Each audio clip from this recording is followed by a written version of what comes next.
One of the most important lessons I learned in life, for life, is from my dog. I had a rescue dog. He has since passed away.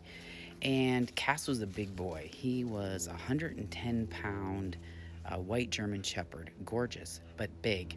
After having him for about 4 months, he developed leash reactivity. Don't know why. And my approach to handling that was okay, I've got to fix this, I've got to solve that problem. So I worked with trainers, I used different types of equipment. It was just, and the problem was not so much that there was no aggression on the other end of it, but believe me, when a 110-pound dog wanted to pull me, he was pulling me, and I was getting hurt walking him when we saw other dogs. And after just kind of pulling my hair out, my very wise sister said, Lee, just sometimes with dogs, and you just have to avoid the trigger. You don't have to train through everything, you don't have to fix the problem. And I was like, wow, that's really great advice. Because, okay, what do I really want here? I want to be able to have a nice walk with my dog. But I turn in like we have to be able to walk this certain way. So I thought, well, how can I avoid the trigger?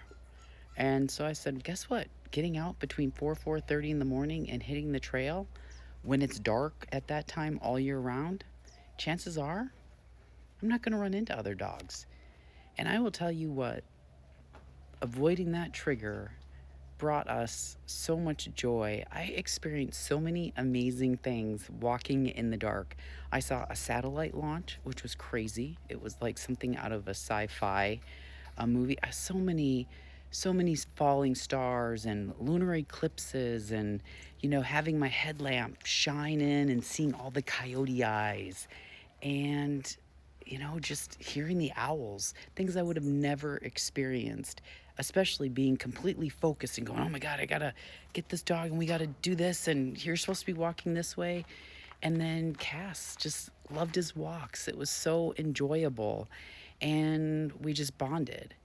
I think in life, it's sometimes it feels like we're not supposed to avoid the trigger. We have to take everything on. We have to solve that problem. We have to fix it. And I'm just not down for that. I think sometimes we have to avoid the trigger, and that doesn't mean we don't have willpower, we don't have discipline, or that we're weak. Sometimes it just means like, you know what?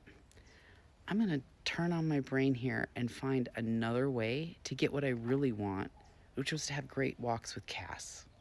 So, what triggers do you need to avoid in your life?